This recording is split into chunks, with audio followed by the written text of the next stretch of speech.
कक्षा 12 के सभी विद्यार्थी ध्यान दें, जो एमपी बोर्ड में आपकी अर्धवार्षिक परीक्षा 22-23 की होने जा रही है, उसका फिजिक्स का पेपर आज मैं आपके लिए लेकर आ चुका हूं।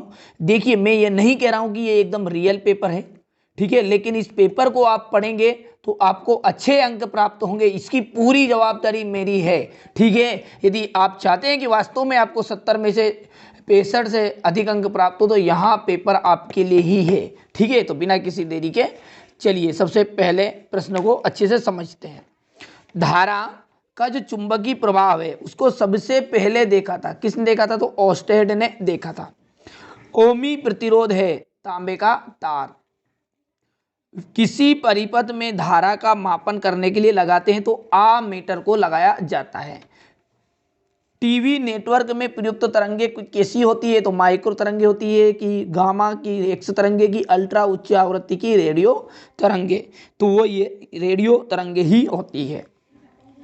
विद्युत सेल स्रोत होता है, तो विद्युत ऊर्जा का जो होता है वहाँ विद्युत सेल स्रोत होता है। यांत्रिक ऊर्जा को विद्युत ऊर्जा में बदलने वाली युक्ति क्या होती है? तो होती है एसी डायनेमो। अंडरवुड है एलसी का जो मात्रक है वो क्या है? तो सेकेंड। दिष्ट धारा की आवृत्ति कैसी होती है? तो शून्य, इसका एकदम राइट रहेगा। परमाणु का आकार जो होता है वो 10⁻⁻10 मीटर के लगभग होता है।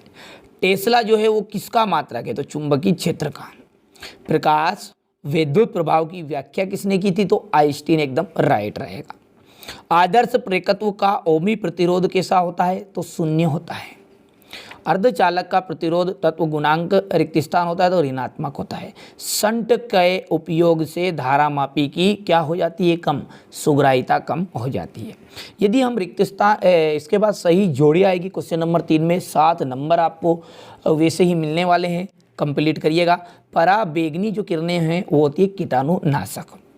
स्नेल का जो नियम है वो प्रकाश के अपवर्तन में ही आता है, जैसा आपने पढ़ा होगा। और सिलिकॉन शुद्ध अर्धचालक है। लेंस की क्षमता का जो मात्रक है वो है P=1/, लेंस की क्षमता का जो सूत्र है वो होता है P=1/f मीटर में। इलेक्ट्रॉन वोल्ट ऊर्जा का मात्रक है। रेडियो तरंगे 2 लीटर विद्युत परिपथ आ जाएगा, एकदम राइट। और तरंग संज्ञा का आ जाएगा यहाँ पर ये 7वां, ठीक है। इसके बाद आगे देखते हैं। लेंस की क्षमता का मात्रक क्या होता है? तो डाईऑप्टर होता है। धारा मापी को वोल्टमीटर में कैसे परिवर्तित करते हैं? तो भैया श्रेणी क्रम में जोड़ेंगे पर उच्च प्रतिरोध के साथ, ठीक है। तो धातुओं के लिए ऊर्जा अंतराल का मान बताइए, तो शून्य होता है। चौक कुंडली की कार्यविधि किस घटना पर आधारित है? स्वप्रेरण पर। कौन सा लेंस अपसारी लेंस कहलाता है? अवतल लेंस।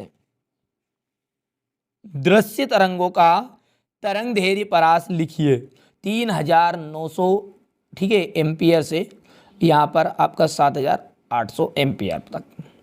और चुंबकीय क्षेत्र का विमी सूत्र लिखिएगा, तो यहाँ पर इसका विमी सूत्र भी आपको बता दिया गया है, कंप्लीट कर लीजिएगा।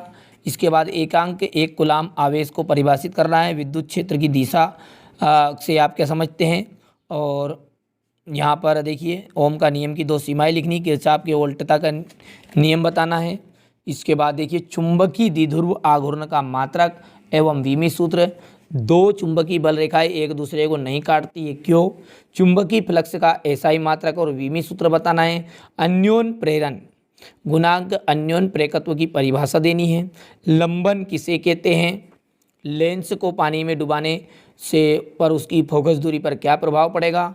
प्रकाश विद्युत प्रभाव की में देहली आवृत्ति से आप क्या समझते हैं? प्रकाश विद्युत प्रभाव क्या होता है, ठीक है। चलिए इसके बाद में अगला देखते हैं।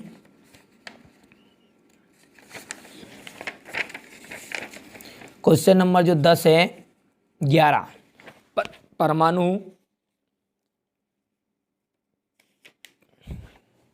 परमाणु के थॉम्सन मॉडल के कोई 2 दोष लिखने हैं। परमाणु का स्पेक्ट्रम रेखीय होता है, क्यों? ठीक है। रदरफोर्ड के अल्फा कण प्रकीर्णन प्रयोग से नाभिक के आकार का आकलन कैसे किया जाता है? देखिए यहाँ पर पढ़ लीजिएगा आप, ठीक है। थोड़ा जल्दी जल्दी कर देते हैं, स्क्रीनशॉट ले लीजिएगा क्योंकि समय बहुत ही कम है आपके पास, ठीक है। अच्छे से कंप्लीट करिएगा, ठीक है भैया। यहाँ पर देखिए किरचॉफ के नियम लिखना है और उसकी सीमाएं लिखना है। हाइगेन का द्वितीय तरंगिकाओं का सिद्धांत देना है, पीएन सन्डी डायोड। इसके बाद स्वापरेखत्व। अब क्वेश्चन नंबर जो 19 है उसमें 5 अंक का आपका क्वेश्चन रहने वाला है। देखिए, खगोलीय दूरदर्शी का वर्णन करना है आपको, संरचना प्रतिबिंब की रचना के आधार पर, और आवर्धन क्षमता की गणना करनी है जब प्रतिबिंब अनंत पर बने। तो ये था आपका क्लास 12th का फिजिक्स का। ठीक है, यहाँ पर देखिए गौर से, फिजिक्स का पेपर था ये। ठीक है, यदि आप वास्तव में चाहते हैं 70 अंक प्राप्त करना तो इस पेपर के जरिए पढ़िएगा, काफ़ी हद तक प्रश्न इससे आने वाले हैं। और यदि इसी तरह के दूसरे पेपर भी आप देखना चाहते हैं तो चैनल को सब्सक्राइब जरूर करके रखिएगा। जैसे दूसरे विषय के हमारे पास पेपर आएंगे हम तुरंत ही आपके लिए वीडियो बना देंगे।